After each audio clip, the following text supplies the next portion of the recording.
Tuturuan kita ng madadaling chords. Ilalagay mo lang yan dito, dito, at dito. Then strum. Wow, ang galing mo naman. Maaari mo ba akong turuan pa? Oo naman. Ito pa, isang madaling chords din. Ilalagay mo yan dito, at dito. Then strum. Ah, okay. Wow, gitara. Nagigitara ka pala, kuya. Kaya naman kasi alam ko eh. Nagtataka ako eh. Ano Yun? Paano kaya nagsimula ang music noon? Oo nga, no? Ano kaya yung tsura ng gitara noon? Hindi ko rin alam. Paano kaya nila pinaperform ng arts? Hi, Ate Basha! Hello! Ano ginagawa niyo? Gusto ko kasi matutong mag-gitara eh. Ah, okay. Ganito lang yan. Pahiram ako, Justin, ha? Okay. 1, 2, 3, go!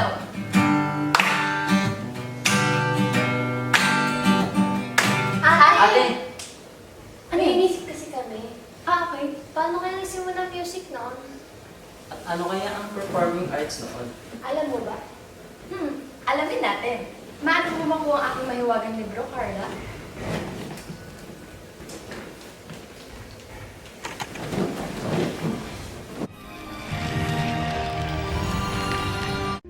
Music is the language of emotion, while dance is the language of bodily movement as it expresses the essence of humanity. This is Group 1, Presenting Primitive Art, Chapter 1. Some studies suggest that music originated from naturally occurring sounds and rhythms. The early humans must have observed the birds singing and the monkeys creating sounds by beating logs, and these actions might have been imitated by them to produce music. Most likely, the first melodic instrument is the voice, while the first percussion instrument is the body. The voice is used to create sounds through singing, humming, whistling, and yawning, and the body is used for clapping and snapping to create melody and rhythm. To understand people's music and dance, one must understand their way of life or their culture. Let's begin with the early humans. It dates back from the second to the last species in human evolution, the Neanderthals. They, as well as early Homo sapiens, used to inhabit caves and enjoyed music for their hunting, entertainment, and rituals. At Divyababe Cave in Slovenia, archaeologists excavated the 60,000-year-old Neanderthal flute, the oldest musical instrument to date. It is made from the femur of a cave bear. In other cave explorations, they also found conch shell horn, and it sounds like this. And the ivory hunting horn made from elephant tusk, and it sounds like this. Studies suggest that caves were used for sound production as they have natural properties of resonance. They observed this because of the abundance of cave paintings that depict movements in cave parts that sound very well. And it sounds like this. As you can see, everything was sourced naturally. After all, they're hunter-gatherers. Soon after, Homo sapiens spent a settled life producing food through agriculture and domestication. Now, tribes and civilizations. They used music and dance for rituals as well, often imitating animals and nature, like the buffalo dance of Sioux, a group of Native American tribes. Accompanied by drums to supply a rhythm, they danced like a buffalo repetitively. Many of them were nomadic people who moved from place to place following bison or buffalo herds. Rituals are also their spiritual outlet, like the deer dance of Maya civilization, which signifies the coexistence of humans, animals, and the greater natural world. Those who perform it will be blessed in life, work, or harvests. On the other hand, the Inca believed that the soul of the animal is kept alive by playing music, which is pentatonic based on a combination of 5 notes: re, fa, sol, la, and do. They used panpipes, flutes, bells, and drum. Music and dance are used for wars, to prevent a fight or to intimidate the enemies, like the Haka of the Maori people. Haka dance is a means to avoid a violent fight against their enemies. It is accompanied by a chant and by fierce facial expressions such as bulging eyes and the sticking out of the tongue.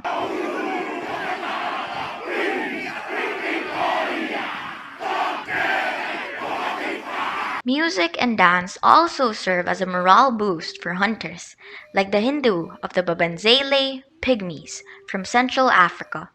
Performed with the use of pygmy flute, a one-note whistle that is blown in between melodic yelps, it is done as an announcement of their return from a hunt.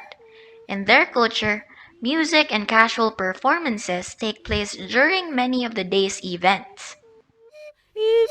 Of course, music and dance were used for entertainment.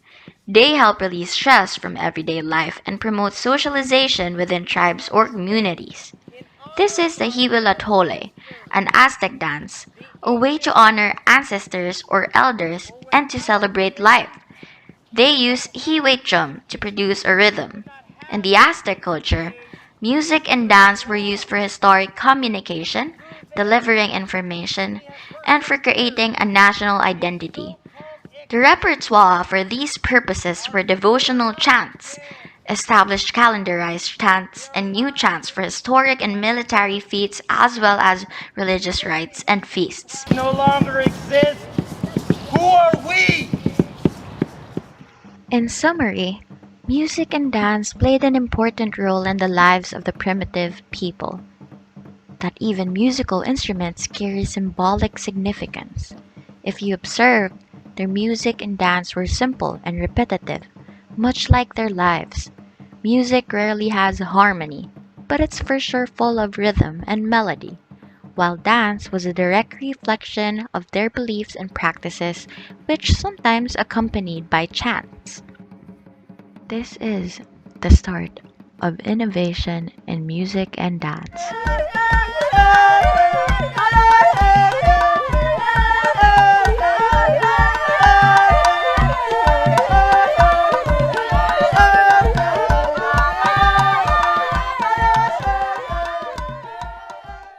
Egyptian music and dance. The music and dance were highly valued in ancient Egypt culture, but they were more important than is generally thought. They were integral to creation and communion with the gods, and the human response to the gift of life and all of the experiences of the human condition. Egyptian music. Music formed an important part of Egyptian life.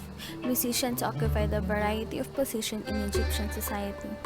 Music found its way into many contexts in Egypt, such as temples, palaces, workshops, farms, and battlefields. Music was an integral part of religious worship in ancient Egypt, so it is not surprising that there were gods specifically associated with music, such as Hathor and Bes.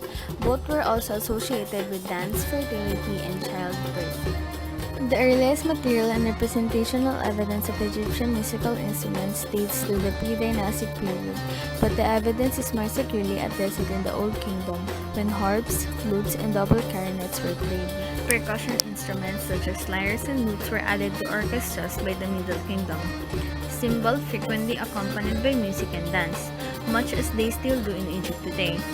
Egyptian folk music, including the traditional Sufi zikr rituals, are the closest contemporary music genre to ancient Egyptian music, having preserved many of its features, rhythms, and instruments.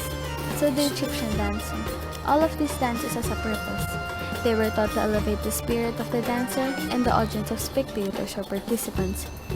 Dance called upon the highest impulses of the human condition, while also consoling people on the disappointments and losses in life.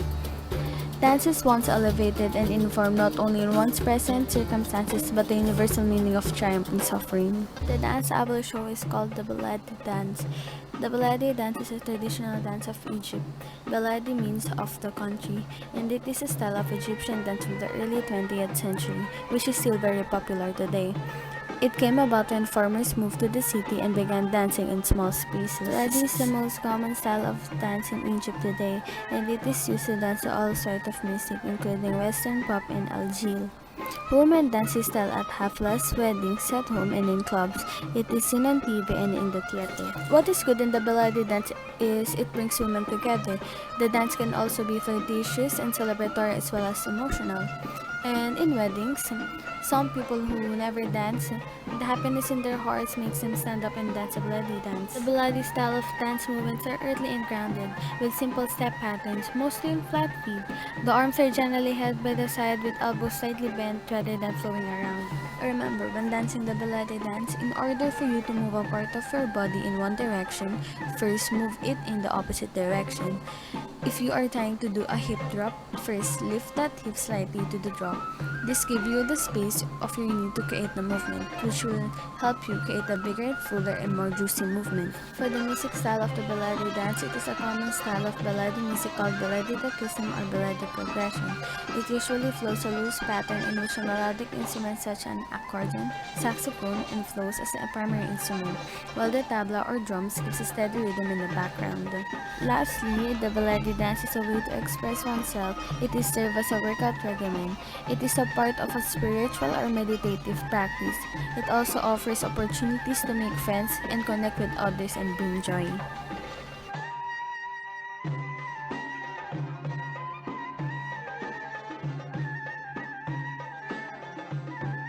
The word Mesopotamia means between rivers in Greek.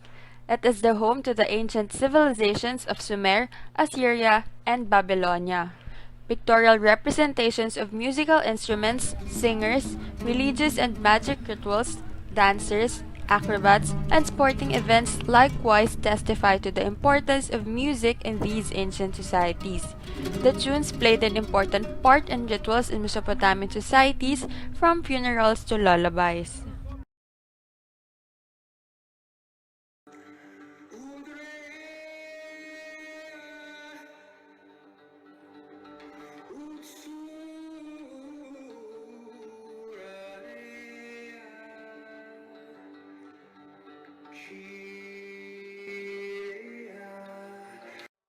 What you hear in the video are the few opening lines of the epic poem, wherein poetry and music were once considered to be one and the same in the syllable art form.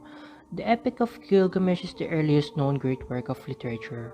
It dated from about 2100 BC and written down by the Sumerians.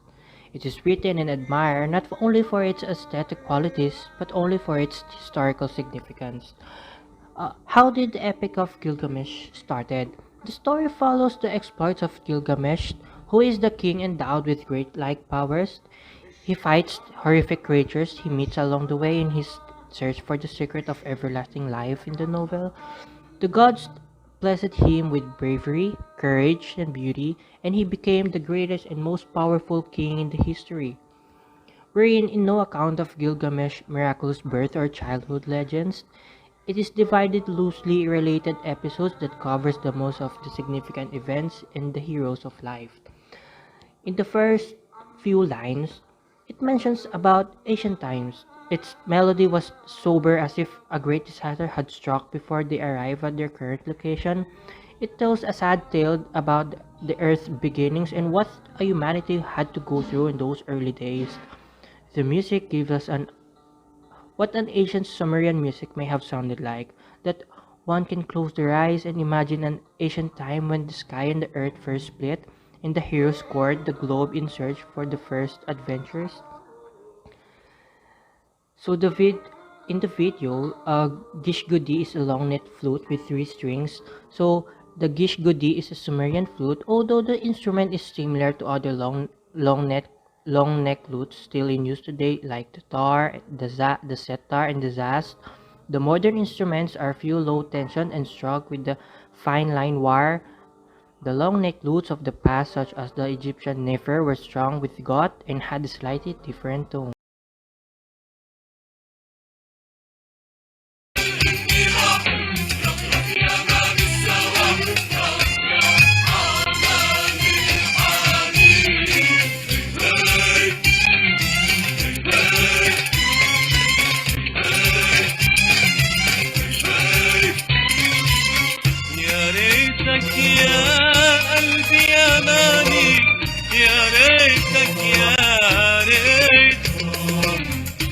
ظنك طاير طاير عالصايح ورا يا ريت يا ريتك يا قلبي يا Most of the dance theater that was performed was devoted to their goddess Inanna. So Inanna is a Sumerian goddess who is associated with love, beauty, fertility, intelligence, wisdom, procreation, and war. Inanna is a strong wild woman who does what she wants, always with no concern for the consequences, and then manipulates, threatens, or attempts to seduce others just to solve the problems in her own actions cause. There's actually no poems, myths, or legends that show that in her particular light that none of them can portray her as the mother of goddess. So the play uses a lot of repetitions and orders. So it feels like a chant or a prayer as well as an epic narrative poem. In her frightening radiance, she stirs up with uncertainty and anarchy against those who are disobedient to her, speeding up the carnage and inciting the destructive flood. Entirely, she straps on her sandals and speeds through confrontation and war. The fight itself is often referred to as the Inanna dance. As you can see in the video, the loincloth was the main undergarment, which is it's not only seen on men but also seen on women. It is usually wrapped like a baby diaper. The significance of ship in terms of clothing and economy is expressed in dress depictions, wherein humans are depicted on engraved seals, devotional or votive statues of worshippers, a few small painting, statues and relief carvings of military and political leaders to provide evidence for costume in this era. Ganun pala ang performing arts noon. Ang galing. Sa Egypt, ganito pala sila sumayaw. Sa primitive, para silang tribo. Yun na yun. Di ba marami pang iba? Totoo. Alamin pa natin. Tara!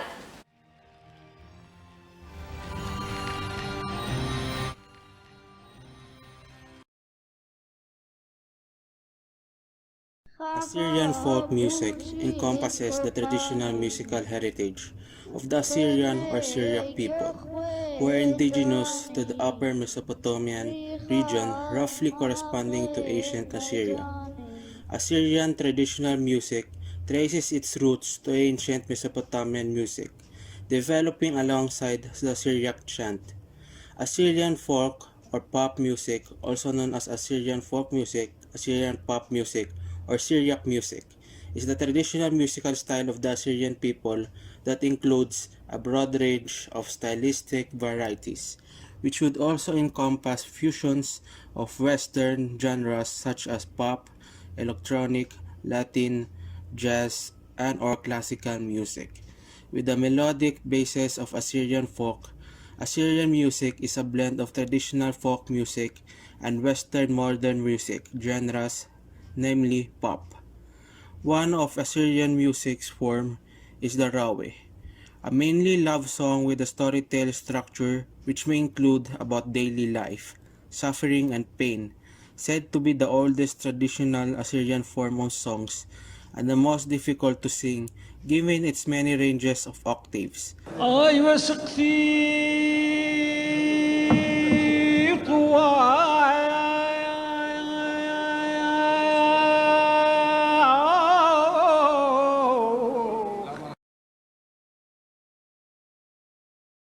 The instruments traditionally used by Assyrians include the zurna and the vula. The zurna is a woodwind instrument used to play folk music, and it is made from the slow-growing and hard wood of fruit trees such as plum or apricot. There are several different types of zurnas. The longest and lowest pitch is the kaba zurna, used in western Turkey and Bulgaria. The shortest and highest pitched, which can be made of bone in the zurna played in Mosolongi and other villages of Aetolia, Acarnania region in Greece. The davula or dula. The davula is a large double-headed drum that is played with mallets. It has many names depending on the country and region. These drums are commonly used in the music of Middle East. These drums have both a deep bass sound and a thin treble sound due to their construction and playing style, where different heads and sticks are used to produce different sounds on the same drum.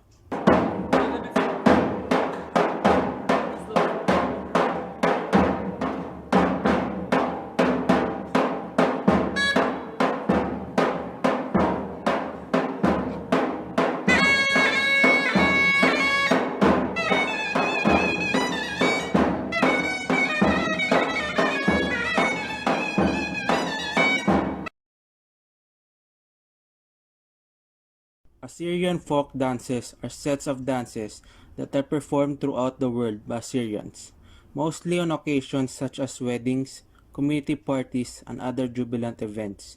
Assyrians have various traditional dances which are performed mostly for special events such as weddings.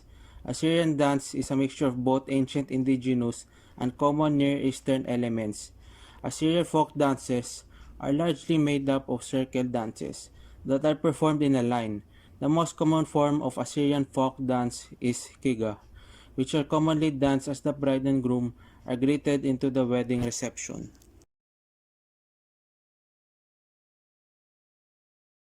Kiga is a style of Assyrian folk dance in which multiple dancers hold each other's hands and form a circle. There are multiple foot patterns that dancers perform. It's thought to have been danced for thousands of years. It's one of the most common and simplest Assyrian folk dances, generally performed at weddings and other joyous occasions. Set in common time, Kiga is accompanied by a moderate dance beat and is usually performed to Assyrian folk or pop music. Kiga is traditional dance with music played on the zurna supported by a davula.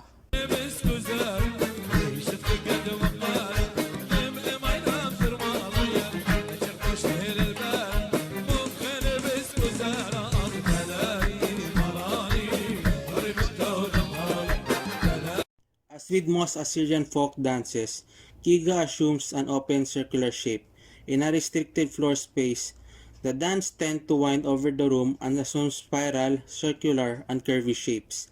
Arms are predominantly huge, which usually move independently of the legs. Arm motions include bouncing, swinging forward and back, moving side to side. The torso, along with the shoulders and arms, bounces up and down rhythmically, often independently of the legs. Stomps and stamps are also present when dancing Kiga.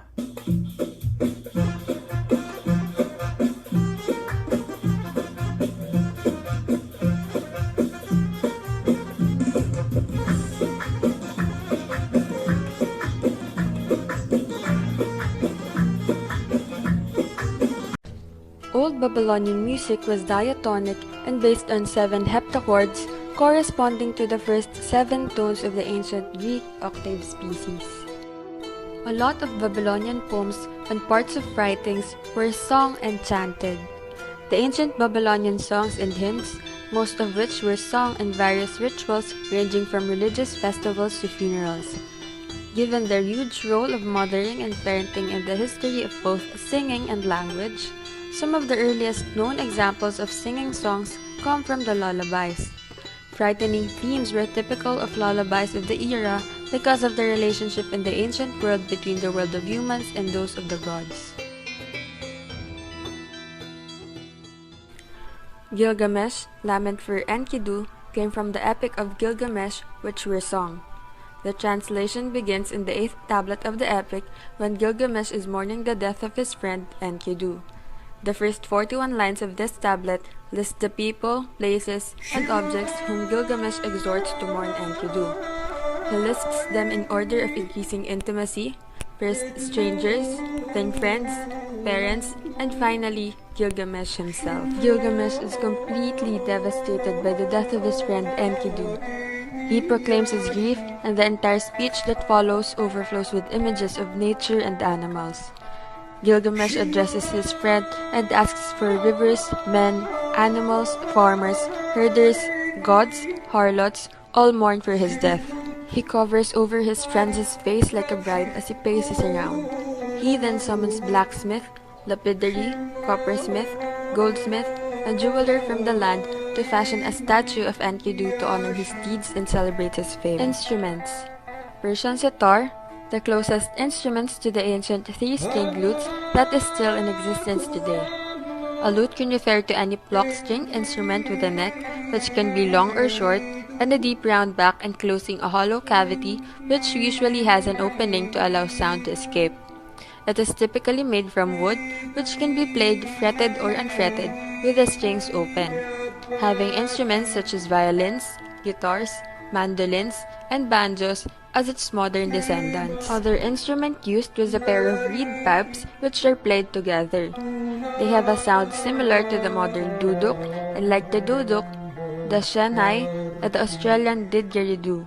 They are played using the technique known as circular breathing in order to produce a continuous tone without interruption. The Babylonian Lullaby, Little Baby in the Dark House, an ancient Babylonian cuneiform text which is considered to be one of the earliest lullabies ever documented and is one of the oldest known lullabies, dated to be roughly 5,000-year-old Babylonian song. The primary purpose of lullabies is to aid children in falling asleep.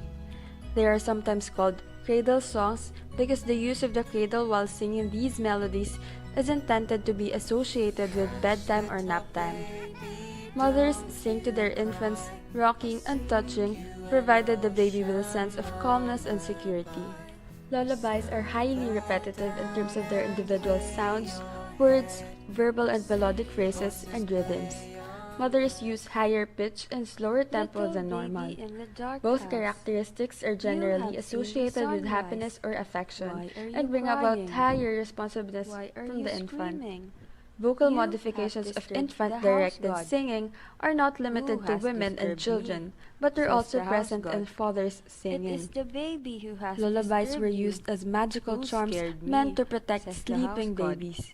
It is intended to both soothe and warn children of their actions. However, darkness pervaded across cultures and centuries.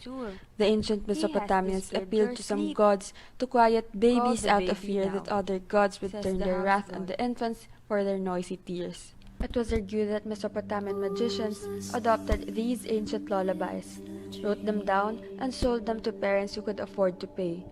Other lullabies from Babylonia were even darker, with threats that the baby would be eaten. Lullabies, with their melancholy rhythm, often have dark undertones, such as death or pain caused to the child. It was used as a basis to create magic spells used by Babylonians to help ward evil. The classical Greeks valued the power of spoken word. It was their main method of communication and storytelling. Banin write, "To the Greeks, the spoken word was a living thing and infinitely preferable to the dead symbols of a written language." Socrates himself believed that once something has been written down, it's lost its ability for a change and growth. For these reasons, among many others, oral storytelling flourished in Greece.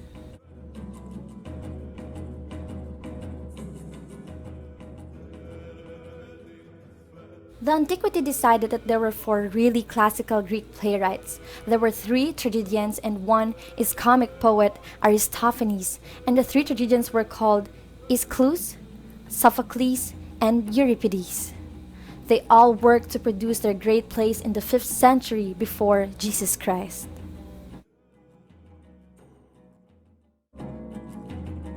The traditional Greek theater was open air and was built into the side of the hill, so the spectators sat in a semicircle up the hillside, and at the bottom of the hill was a flat area called the orchestra, which is the Greek for dancing space.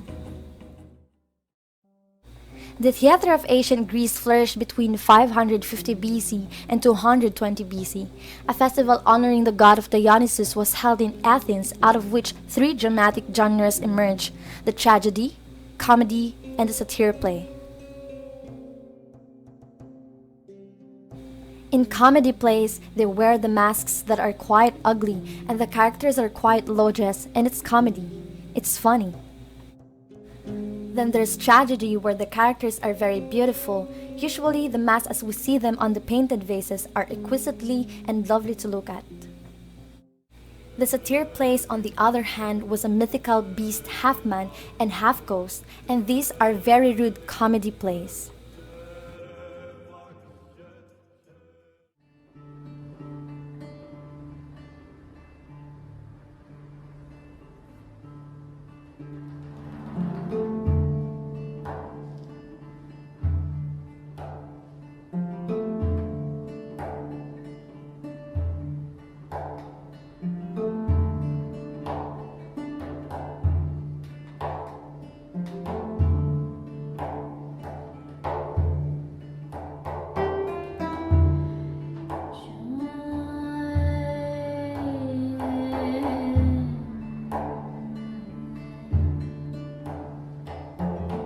For the ancient Greeks, music was viewed as quite literally a gift from the gods. The invention of specific instruments is attributed to particular deities: Hermes the lyre, Pan the syrinx panpipes, and Athena the aulos or flute.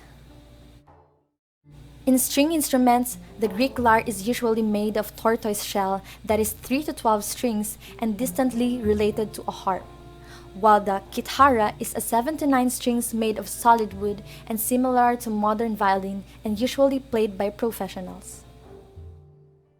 In addition, the conch shells, which they call the natural trumpet, that was created from a seashell in which a hole had been opened by breaking off the 3 first coils for the blowing of air.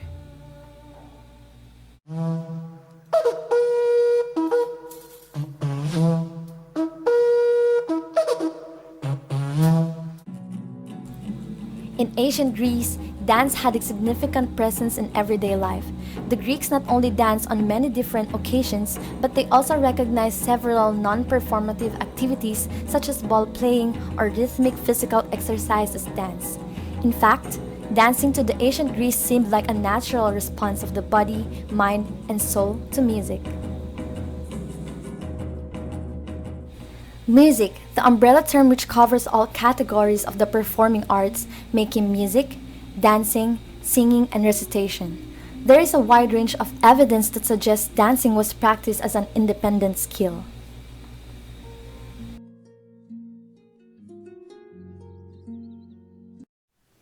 Roman theaters derived from the Greeks and part of the overall evolution of earlier Greek theaters. Roman theater have specific differences such as built upon their own foundation instead of earthenworks or hillside and being completely enclosed on all sides. The most popular form of Roman drama were comedies that borrowed heavily from Greek originals, especially the comedies of Menander with a little bit of Attilan farce thrown into the mix. These comedies are called fabulae palitae. They have outdoor urban settings and are filled with stock characters. These stock characters get themselves involved in stock plots, often a couple plots per play. Typical ones involve thwarted lovers, disagreement between parent and child, and mistaken identity, which is way easier to pull off when everyone is wearing masks.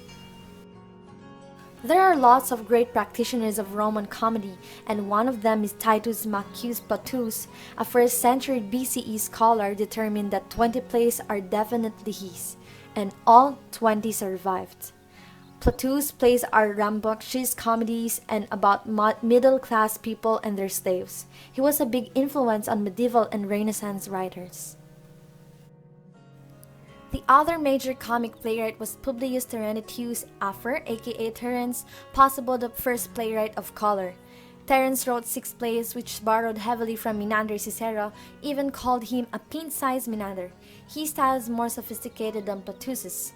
The comedy is a little less rowdy, but the ironies are deeper. The characters are saner, and the meter is more regular, and the constructions are sturdier with fewer plot holes, fewer dirty jokes, and some really elegant Latin. The earliest theatrical activity at Rome took the form of dances with musical accompaniment introduced by the Etruscans in 364 BC.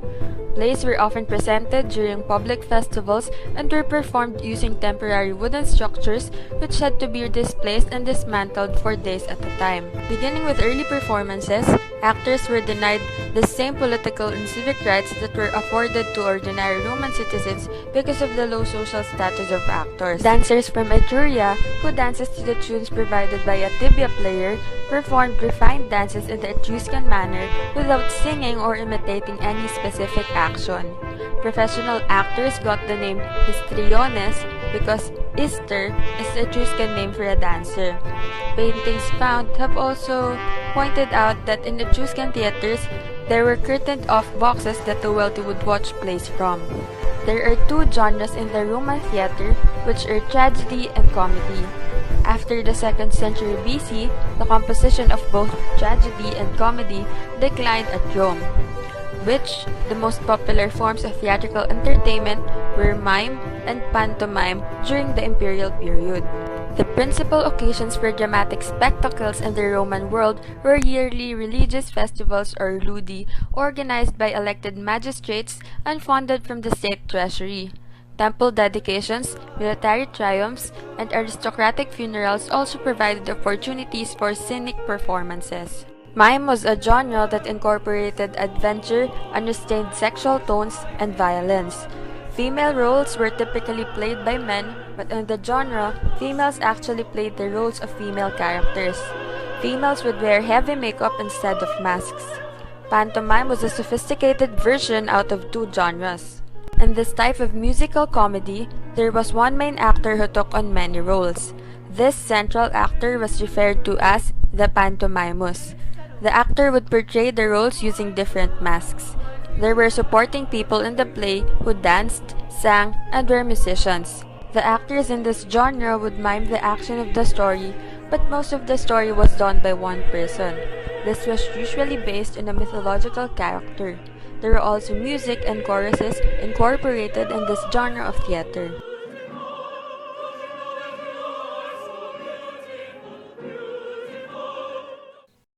The Etruscans flourished in central Italy from the 8th to 3rd century BCE, and one of their greatest remains are the beautifully painted tombs that depict the lively and colorful scenes from Etruscan mythology and daily life.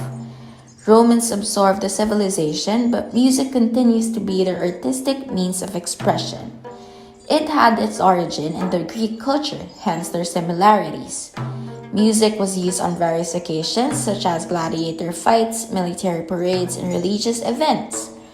The music produced is based on melodies and without accompaniment of chords, also known as monophonic music. They may have borrowed the Greek method of enchiriadic notation to record their music. Let me discuss the Roman instruments. First is the cornu. It was an ancient Roman brass instrument similar to a French horn. It has the shape of the letter G. Cornu was used for military signaling and during parades. Second is the tibia. It was often played at funerals in order to repel evil spirits. It produced a beautiful low clarinet-like sound. Third is the sistrum. It was a rattle consisting of rings stretched across the intersection of metal rods of the metal frame. This instrument was often used for ritual goal. Lastly, the litus. It was a crook one used as a cult instrument in ancient Roman religion to mark out ritual space in the sky. The passage of birds through the templum indicated divine favor or disfavor for a given undertaking.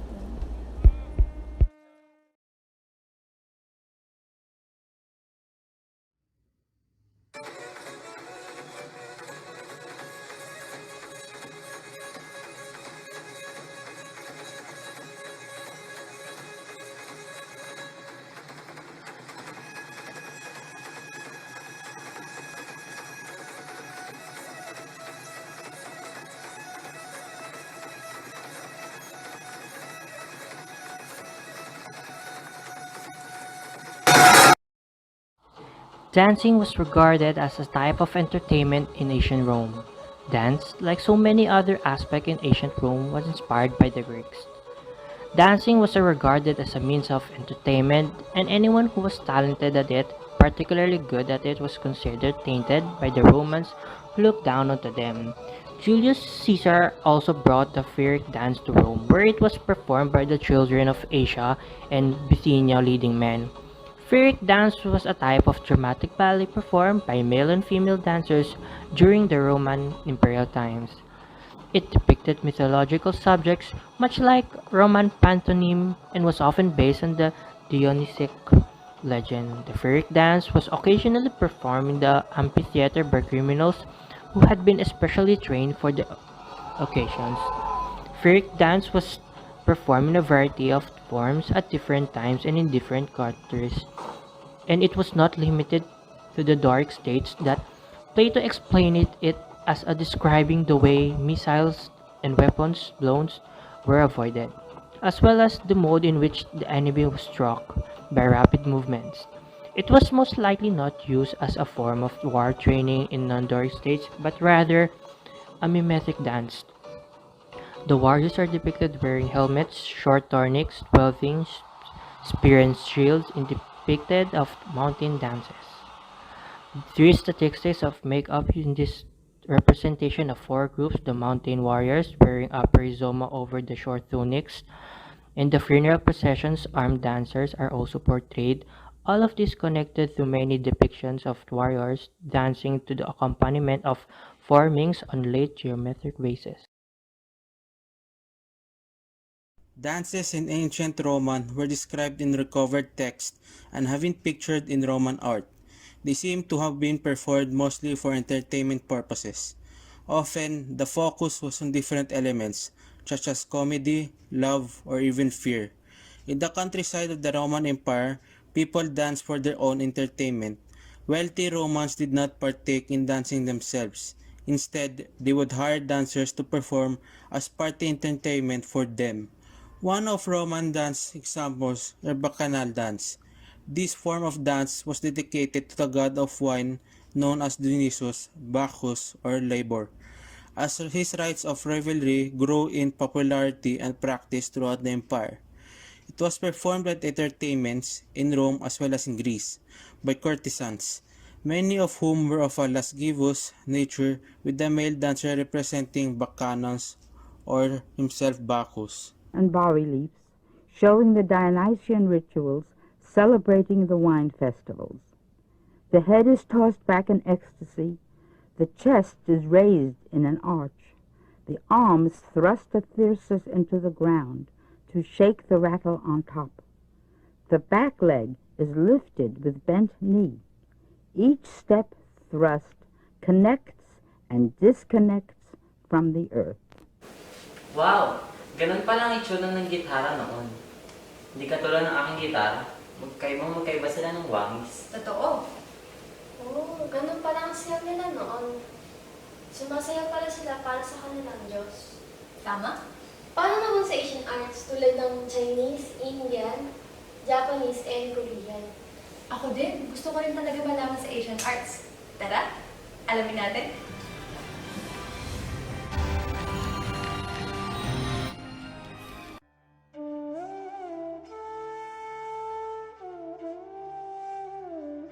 India has one of the oldest musical traditions in the world.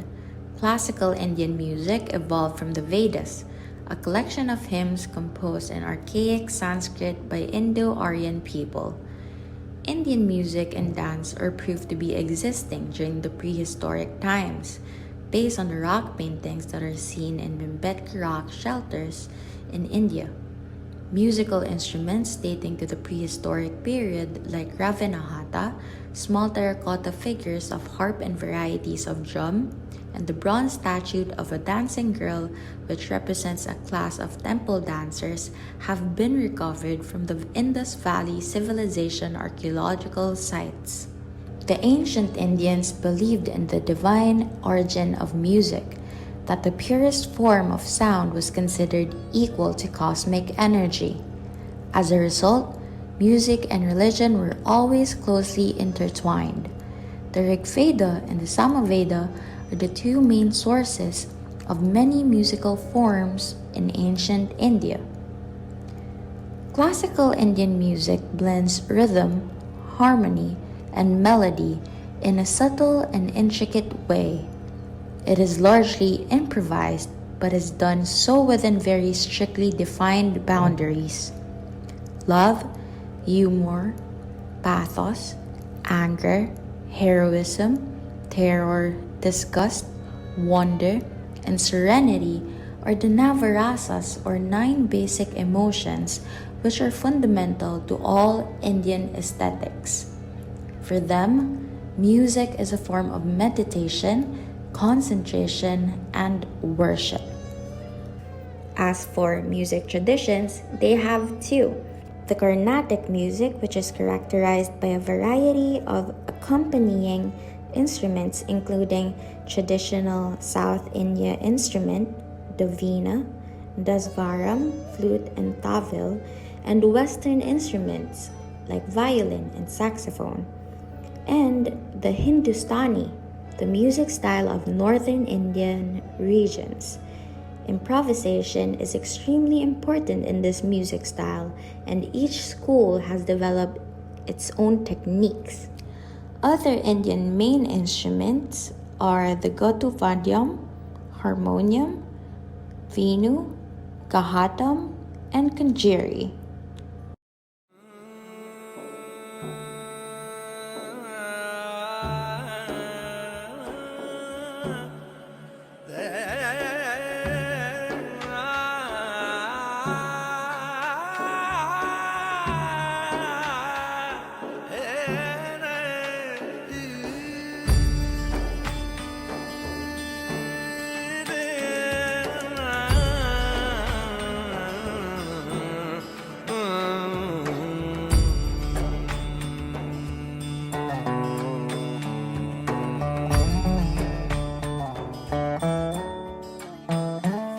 तुझे याद कर लिया है, तुझे याद कर लिया है, आयत की तरह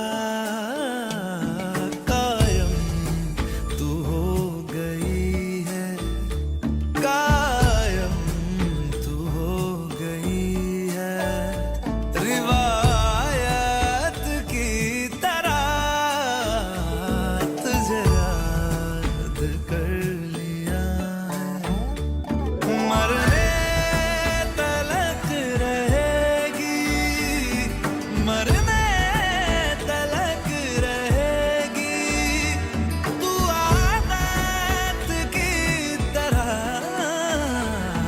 तुझे याद कर लिया है. Dance in India has seeped into several other realms like poetry, sculpture, architecture, literature, music, and theater. Using the body as a medium of communication, the expression of dance is perhaps the most intricate and developed, yet easily understood art form.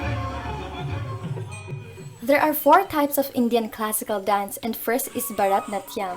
Bharatnatyam is a millenarian dance from the south of India, nowadays practiced mostly by women. The dance is usually accompanied by Carnatic music and is a major genre of classical dance that originated inside the Hindu temples.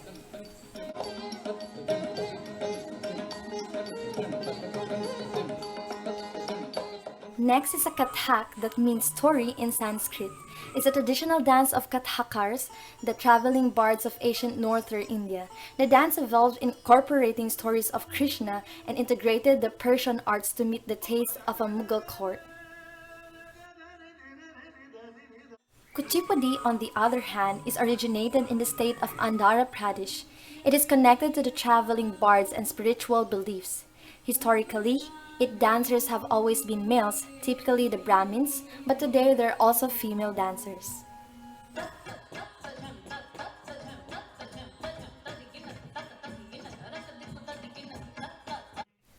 Odissi. This dance originated in the Hindu temples of Odisha, located in the east of India. Odissi was originally performed only by women and used to express solidly religious stories.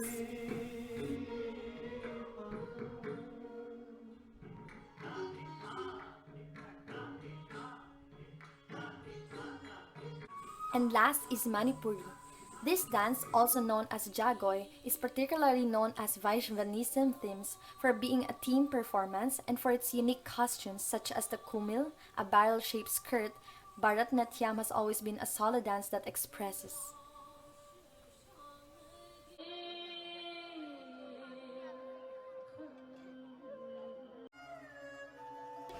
Chinese music and dance.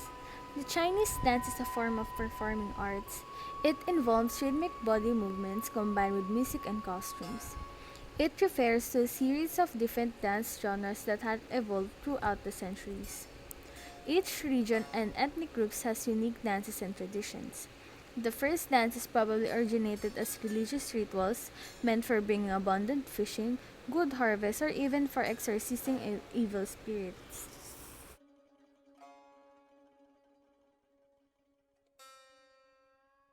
The Chinese music.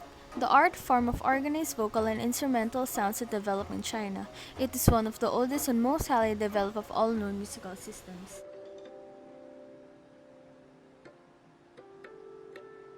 China has a long and influential musical tradition.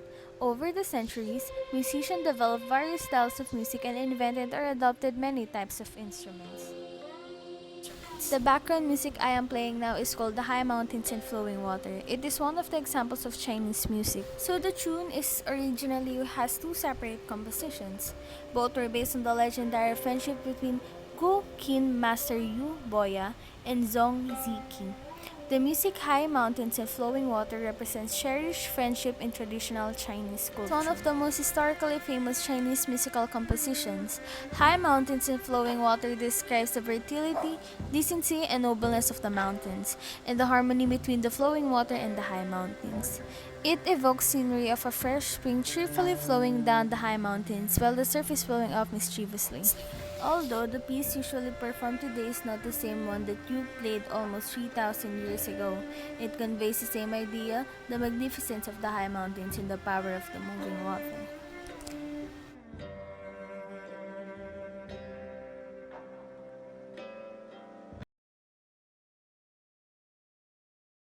Chinese dance is a form of performing arts that involves rhythmic body movements combined with music and costumes. It refers to a series of different dance genres that have evolved throughout the centuries. Each region and ethnic group has unique dances and traditions. The first dances probably originated as religious rituals meant for bringing abundant fishing, good harvest, or even for exorcising evil spirits. Chinese dances are supposed to bring fortune and good luck and is common during Chinese New Year celebrations. The Dragon Dance or Wolong is a traditional dance and is probably the most well-known of all the Chinese dances and is recreated all over the world for Chinese Spring Festival celebrations. They are normally constructed with multiple joints held up by the dancers who twist and prance their way down a street.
Fan dance or Shanziwu is a traditional dance.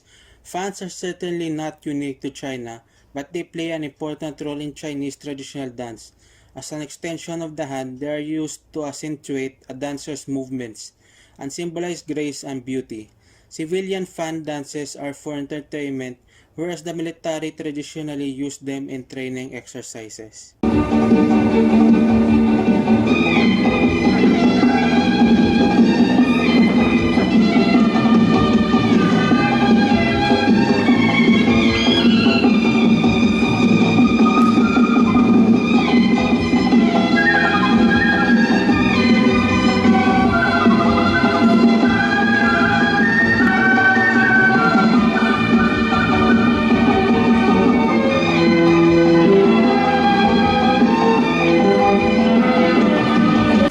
Traditional music in Japan is rich and varied.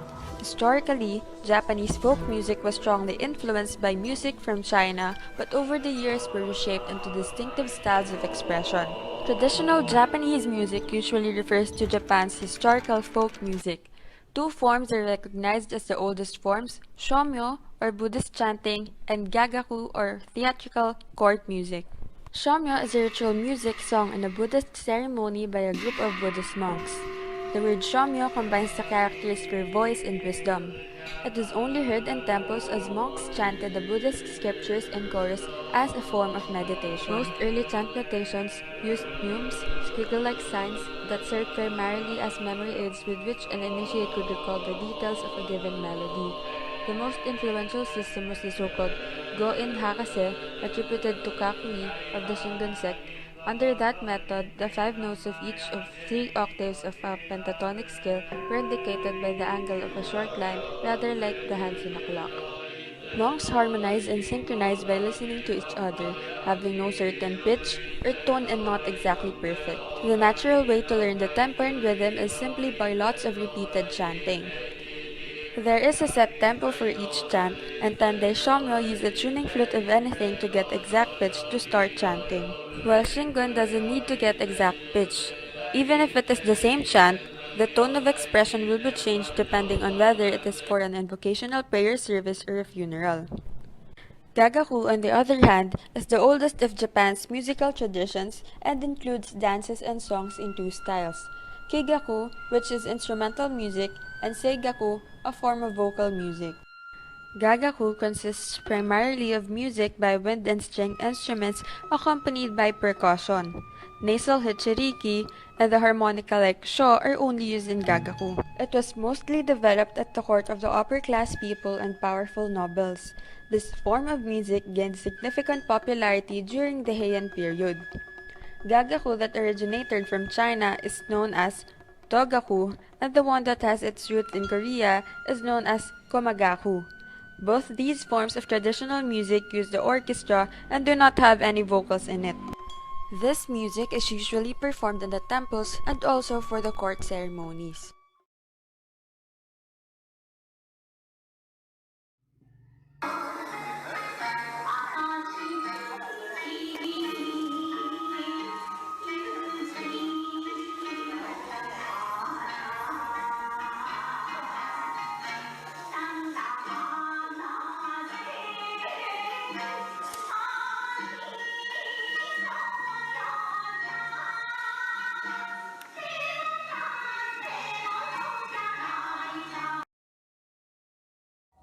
In Japan, dance has a long tradition and takes many forms. Nihon Puyo, or a Japanese dance, refers to the dances performed in kabuki plays and is commonly enjoyed not only by skilled actors but also by ordinary people who practice them as a hobby. Nihon Buyo is a type of Japanese theater in which it shows the important aspects of Japanese culture, such as elegance, simplicity, space, light, that are brought to life. The Buyo dance style is essentially a mix of dance and mimicry with the aim of entertaining. The costume and fabrics are both handmade. A fan, which is called osensu, aids in the interpretation of poetry by reflecting a variety of objects and moods. The kimono may be worn as a leotard or a costume, and its sleeves are often used in dance. Men and women can learn both male and female styles. Any dancer can successfully dance the role of male or female character just to suggest the masculinity of power. Male style is very open with all energy focused, outward the feet and turned forward. While in the female style, female is the polar opposite, but equally strong feet are turned slightly inward with knees kept tightly together, and our arms are borne closer to the body and gestures are smaller, slower, and more feminine.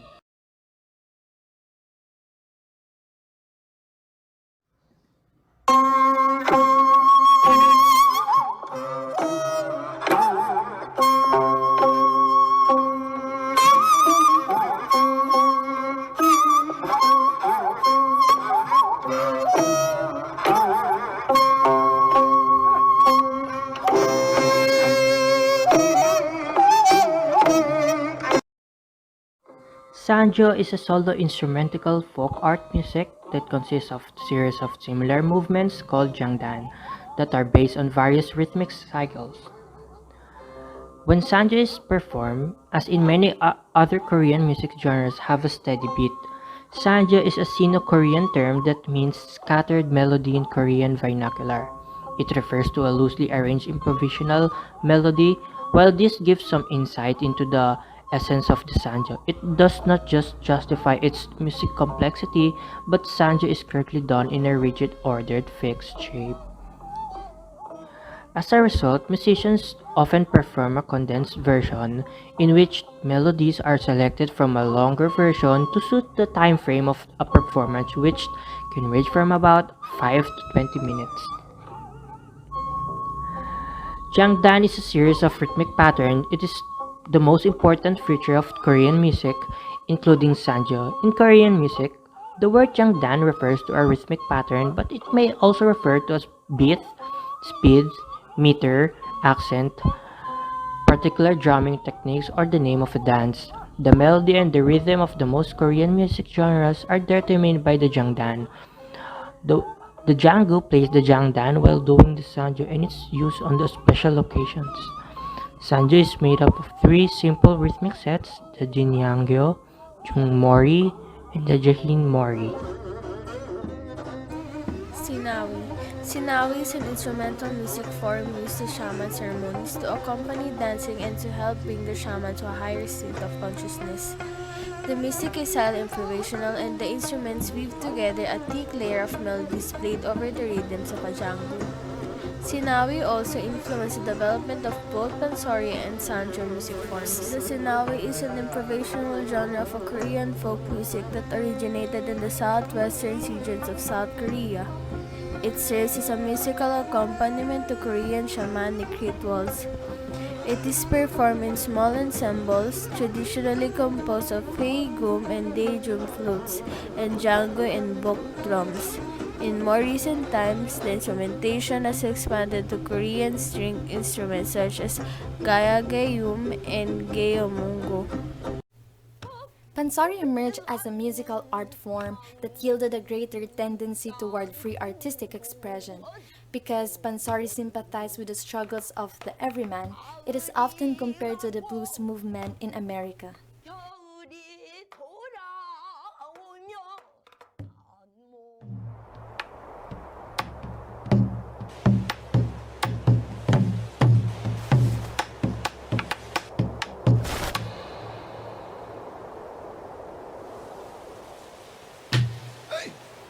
뜻밖의 토끼를 위하여 수군 국류가 난다 하느니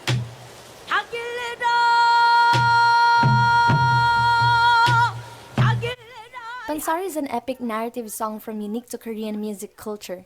Musicologists do not necessarily agree on the origin of the music form, but one recent theory suggests that it developed out of Korea's storytelling tradition, that storytellers gradually began to include musical elements to make their performances more captivating for the audience. The vocalist alternates between speaking and singing as the story progresses and uses a fan and handkerchief to help illustrate the various scenes of the story. The speaking sections referred to as a niri, the singing as sori, and the actions as balim. The barrel drum player or members of the audience can call out the words of agreement or encouragement throughout the performance, and these vocal explorations are called chumse. The earliest use of dance in Korea began about 5,000 years ago with shamanic rituals, or the worship of gods and ancestors as well as nature spirits. Usually, each region would have its own local gods, and the shamans work as part of funeral services to guide spirits into heaven. Seongjeonmu is a kind of warrior dance to honor the god of the earth. This dance appeared about 2,000 years ago as a way to ask for victory in wars. Seongjeongmu consists of sword dance and drum dance, commonly called mugo.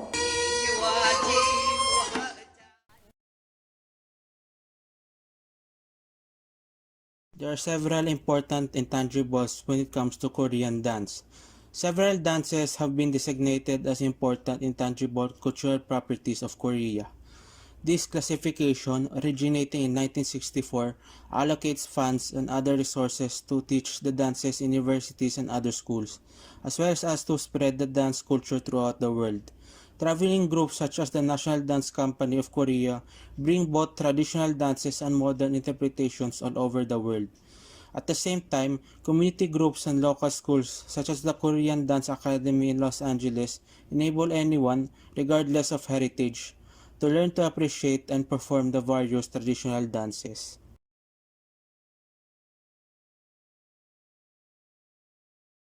Gyumo Korean Sword Dance. Gyumo compounds two Chinese characters Gyom, meaning sword, and Mo, meaning dance.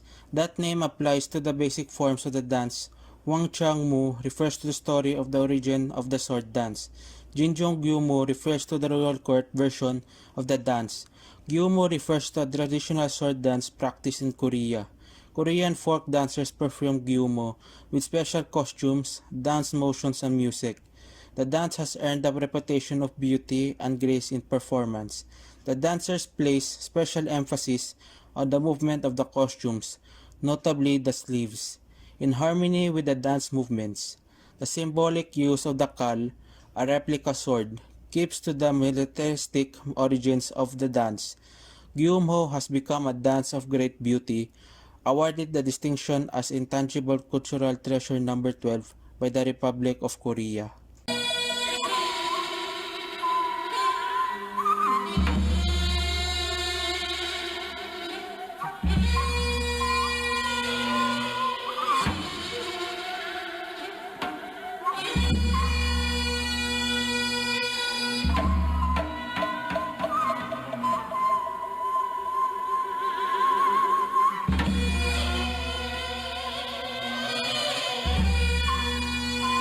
Many dances became very popular over 1,000 years ago. These included ghost dance, fan dance, monk dance, and entertainer dance. Many, such as the fan dance, have roots in the original shaman dances. Butchachum, or Korean fan dance, is a modern Korean dance performed with fans. The fan dance originates from Korean ancestral worship, during which the head shaman performs the ritual while holding a fan.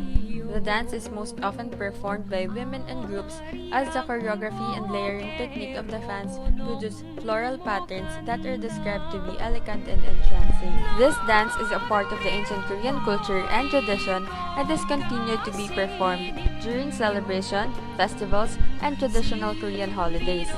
The dancers use painted fans, to each dancer, decorated with exquisite pony blossoms, and wear vibrant traditional Korean clothing called as hanbok that have motifs and colors that change in accordance with the direction of fashion trends as they gracefully glide across the dance floor, portraying summer blossoms swaying gently in the wind.